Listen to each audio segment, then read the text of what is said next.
Dua gempa susulan kembali mengguncang Nusa Tenggara Timur sepanjang Kamis pagi. Pertama terjadi pada pukul 05.45 waktu Indonesia Barat dengan magnitudo 5,8 pada kedalaman 10 km. Guncangan dirasakan di Kabupaten Manggarai, Manggarai Barat, dan Sika. Gempa kedua terjadi pukul 09.47 waktu Indonesia Barat dengan magnitudo 5,7 pada kedalaman 10 meter. Guncangan dirasakan di Manggarai, Nagekeo, Ende, Manggarai Barat, Sumba Timur, dan Sika. BMKG memastikan kedua gempa tersebut tidak berpotensi tsunami. Hingga Kamis pagi, BMKG mencatat 3.489 aktivitas gempa susulan dengan magnitudo terbesar 6,2 usai gempa besar pekan lalu. Ini jam sekitar 6.47 waktu sini, lihat semua orang langsung keluar, tadi kita dari tenda. Sementara aktris dan relawan Ciki Fauzi membagikan momen saat ia merasakan langsung getaran gempa susulan yang cukup kuat di Flores, NTT. Depan rumah kita runtuh-runtuh gitu. Kayaknya termasuk rumah yang kuat. Ia merekam suasana ketika gempa susulan terjadi dan membuat warga panik berhamburan keluar dari tenda maupun rumah. Getaran kuat tersebut bahkan mengakibatkan bagian depan sebuah bangunan permanen di dekat posko relawan mengalami runtuhan ringan. Ini yang paling terbesar sudah. Kawan-kawan semua, ini yang paling terbesar. Susulannya la haula wala quwata illa billah. Allahu Akbar. Tim SAR gabungan mengintensifkan evakuasi medis dan penyisiran di sejumlah wilayah Nusa Tenggara Timur yang terdampak rangkaian gempa susulan.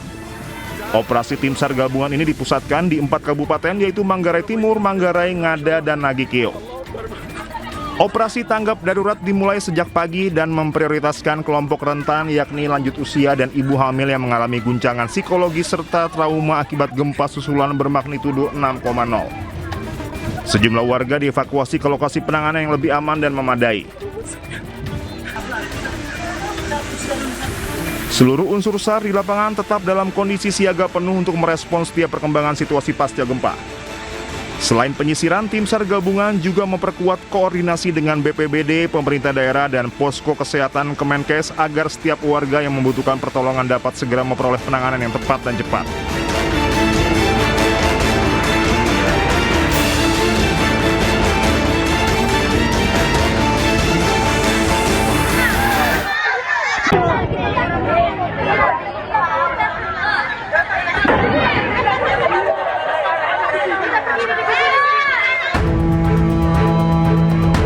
Kamis 20 Agustus 2026 sekitar pukul 9 pagi, pantai barat laut Manggarai Timur, Nusa Tenggara Timur kembali diguncang gempa bumi tektonik. Sejumlah pengungsi Gelora Samador Maumere lari keluar dari tenda. Hasil analisis BMKG menunjukkan gempa bumi ini memiliki parameter awal dengan magnitudo 5,7 pada kedalaman 10 km. Epicenter gempa bumi berlokasi di darat 36 km timur laut Ruteng dan tidak berpotensi tsunami.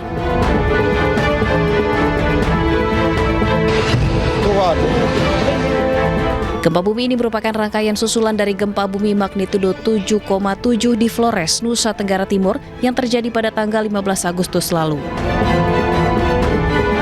Guncangan susulan yang berulang memicu kepanikan dan membuat warga enggan kembali ke rumah. Namun masyarakat dihimbau tetap tenang saat terjadi gempa susulan. Dari Sika, Nusa Tenggara Timur, Joni Nura, iNews melaporkan.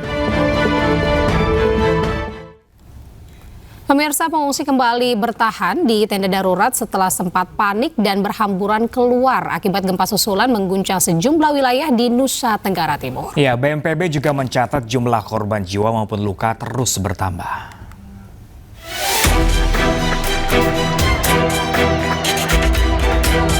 Warga memilih tetap berada di lokasi pengungsian karena masih khawatir dengan kemungkinan gempa susulan. Situasi ini membuat warga lebih nyaman beraktivitas di area terbuka. Data terbaru BNPB mencatat jumlah korban meninggal dunia akibat rangkaian gempa mencapai 75 orang, sementara 907 lainnya mengalami luka-luka. Jumlah pengungsi juga meningkat menjadi 92.735 orang. Mereka tersebar di sejumlah titik pengungsian di wilayah terdampak. Petugas bersama pemerintah daerah masih melakukan pendataan dan penanganan di lapangan, termasuk memastikan kebutuhan dasar warga terdampak dapat terpenuhi. jatuhnya korban gempa bumi ini hingga saat ini mencapai 75 jiwa. Di mana kemarin kami memberitakan 71 jiwa, hari ini bertambah 4 jiwa, dengan rincian di Kabupaten Sika bertambah 2, Kabupaten Manggarai bertambah 1, Nagekeo bertambah 1. Demikian juga korban yang luka sebanyak 907 jiwa yang semula 898 jiwa. Untuk hari ini kami mendapatkan data ketambahan 9 jiwa yaitu berasal dari Kabupaten Ngada. Masyarakat diimbau tetap tenang dan waspada serta mengikuti arahan petugas selama proses penanganan bencana berlangsung.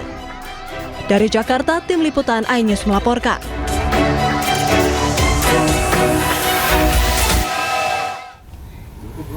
Ya, pemirsa, Menteri Perdagangan Budi Santoso memastikan pemerintah menjaga kelancaran pasokan dan distribusi bahan kebutuhan pokok ke wilayah terdampak gempa bumi di Nusa Tenggara Timur.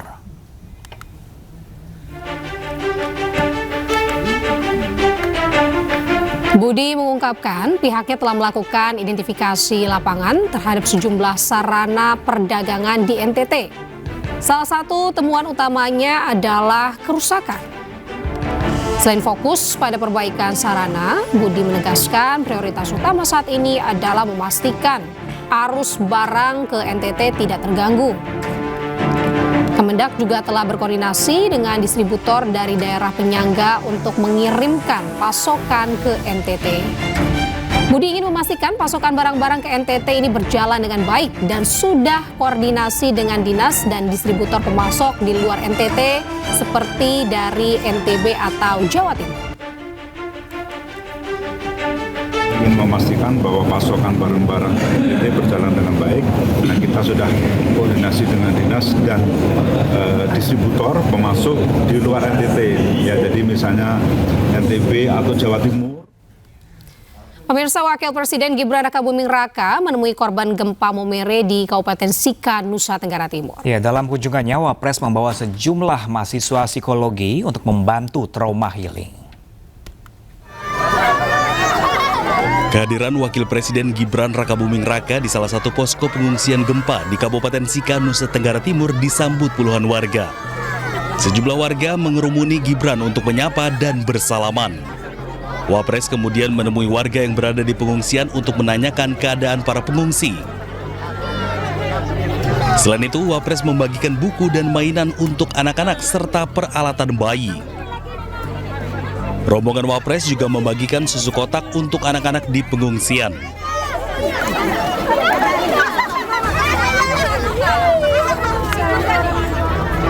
Dalam kunjungannya ini, Wapres membawa serta sejumlah mahasiswa Fakultas Psikologi Universitas Indonesia untuk membantu trauma healing korban gempa. Wapres menyebut kunjungan ini menjadi bagian dari upaya pemerintah untuk melihat langsung kondisi masyarakat terdampak bencana sekaligus memastikan keperluan di masa tanggap darurat. Sementara itu, pemirsa, PT UN Jakarta menerima gugatan surat keterangan setara ijazah SMK Wakil Presiden Gibran Rakabuming Raka yang diterbitkan Kemendikdasmen. Ya, untuk mencari ijazah SMK Gibran, mantan Wamenkumham Denny Indrayana bahkan menggelar sayembara berhadiah lebih dari 1 miliar rupiah.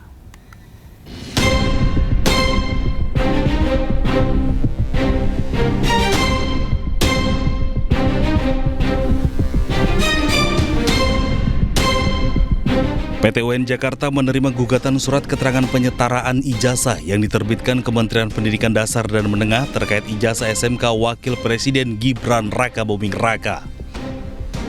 Penggugat menilai riwayat pendidikan non-formal Gibran di UTS Insert Australia tidak bisa disetarakan dengan jenjang SMK di Indonesia.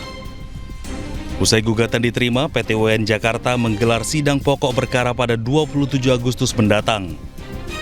Selain akan memanggil pihak Kemendikdasmen, PT UN Jakarta juga berpeluang memanggil Wapres Gibran ke persidangan. Persoalan ini kita tahu bermula dari terbitnya surat keterangan ya, SUKET, setara tamat SMK oleh Direktorat Jenderal Pendidikan Dasar dan Menengah. Nah, SUKET tersebut kita atau kami nilai bermasalah karena diduga kuat hanya berdasarkan Diduga ya dokumen kursus bahasa Inggris yang kurang dari 1 tahun. Yang disebut oleh surat keterangan itu adalah setara grade 12. Saat ini teman-teman semua, perjuangan hukum tersebut berwujud dalam bentuk gugatan resmi kami diterima di Pengadilan Tata Usaha Negara melawan Kementerian Pendidikan Dasar dan Menengah. Gugatan yang dilayangkan oleh kami ini menuntut pembatalan dan pencabutan surat keterangan yang diterbitkan untuk Gibran Rakabuming Raka. Upaya hukum ini ditempuh karena dokumen tersebut dinilai tidak memiliki dasar hukum dan bukti material yang valid. Sementara itu, keberadaan ijazah SMK Wapres Gibran masih menjadi tanda tanya. Mantan Wamenkumham Denny Indrayana bahkan belak-belakan membuka sayembara senilai lebih dari 1 miliar rupiah bagi siapapun yang bisa menunjukkan ijazah SMK Gibran. Sayembara sudah berjalan 10 harian ya lebih, dan sekarang angkanya sudah di lebih dari 1 miliar. Per pagi tadi sementara adalah 1.263.750.000 rupiah. Ya, ini menunjukkan memang banyak yang ingin terlibat. Dari awalnya cuma saya beri 100 juta, sekarang sudah naik 1.200%. Sayembara adalah gerakan sosial kita sebagai bentuk kepedulian kita, dan siapapun yang kemudian ingin terlibat sekarang sudah saya buka kesempatannya. Tapi jangan disalahartikan ini pengumpulan dana, apalagi kepada saya. Makanya dana tidak perlu ditransfer, disimpan saja. Pada saatnya saya pikir tidak perlu juga karena ijazahnya kelihatannya masih gaib bin raib gitu. Denny Indrayana memastikan sayembara digelar bukan karena soal pribadi Wapres Gibran, tapi demi menjaga kehormatan etika dan konstitusi negara. Tim Liputan iNews melaporkan.